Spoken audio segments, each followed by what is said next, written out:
Hello, welcome to cook and tech. ഇന്ന് നമ്മൾ വന്നിരിക്കുന്നത് ഡൈജസ്റ്റീവ് സിസ്റ്റം അഥവാ ദഹന വ്യവസ്ഥയെക്കുറിച്ച് പറയാൻ വേണ്ടിയിട്ടാണ്. ഇതിന് മെയിനായിട്ടും 5 സ്റ്റെപ്പുകളാണുള്ളത്: injection, digestion, absorption, assimilation and excretion. Injection എന്ന് വെച്ച് കഴിഞ്ഞാൽ നമ്മൾ കഴിക്കുന്ന ഫുഡിൻ്റെ ആഗീകരണമാണ് ഇൻജെക്ഷൻ. ദെൻ ഡൈജഷൻ, നമ്മൾ കഴിക്കുന്ന ഫുഡിൻ്റെ ദഹനം. ദെൻ അബ്സോർഷൻ എന്ന് പറഞ്ഞാൽ നമ്മൾ കഴിക്കുന്ന ഫുഡിൽ നിന്നുള്ള പ്രോട്ടീൻസ് എല്ലാം നമ്മൾ ആഗീകരണം ചെയ്യുന്നതിനെയാണ് അബ്സോർഷൻ എന്ന് പറയുന്നത്. പിന്നീട് അസിമിലേഷനാണ് വരുന്നത്. അസിമിലേഷൻ എന്ന് വെച്ച് കഴിഞ്ഞാൽ നമ്മൾ കഴിക്കുന്ന ഫുഡ് നമ്മുടെ ഒരു ശരീരത്തിൻ്റെ ഭാഗമായി മാറുന്നതിനെയാണ് അസിമിലേഷൻ എന്ന് പറയുന്നത്. പിന്നീട് വരുന്ന എക്സ്ക്രീഷൻ, അതായത് വേസ്റ്റിനെ പുറന്തള്ളുന്ന പ്രക്രിയ.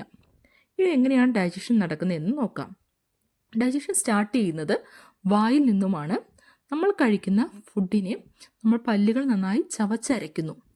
പിന്നീട് സലൈവറി ഗ്ലാൻഡിൽ നിന്നുള്ള സലൈവയുമായിട്ട് നമ്മുടെ ഫുഡ് നന്നായിട്ട് ജോയിൻ ചെയ്ത് ഒരു പേസ്റ്റ് രൂപത്തിലാകുന്നു.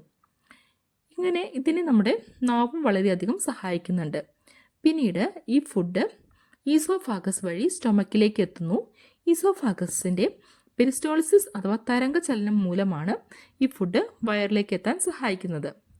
ഇനി നമ്മുടെ ആമാശയത്തിലെത്തിയ ഫുഡ് ആമാശയത്തിൽ ഉൽപ്പാദിപ്പിക്കുന്ന ദഹനരസങ്ങളുമായി രാസപ്രവർത്തനത്തിൽ ഏർപ്പെടുന്നു. പിന്നീട് ഈ നമ്മുടെ സ്റ്റൊമക്കിൻ്റെ ഒരു മൂവ്മെൻറ്റ്, അതായത് ചലനം നമ്മുടെ ദഹനത്തിനെ വളരെയധികം സഹായിക്കുന്നുണ്ട്. ഇങ്ങനെ ദഹിച്ച ഫുഡിനെ ഇനി ഇത് പോകുന്നത് സ്മോൾ ഇൻറ്റസ്റ്റൈനിലേക്കാണ്. സ്മോൾ ഇൻറ്റസ്റ്റൈനിലേക്ക് പോകുമ്പോൾ തന്നെ അവിടെ ഡിയോഡം എന്ന ഭാഗത്ത് വെച്ചിട്ട് നമ്മുടെ ലിവർ ഉൽപ്പാദിപ്പിക്കുന്ന പിത്തരസം അഥവാ ബൈയും പാൻക്രിയാസ് ഉൽപ്പാദിപ്പിക്കുന്ന പാൻക്രിയാറ്റിക് ജ്യൂസ് അഥവാ ആഗ്നേയരസവുമായി കൂടിച്ചേരുന്നു.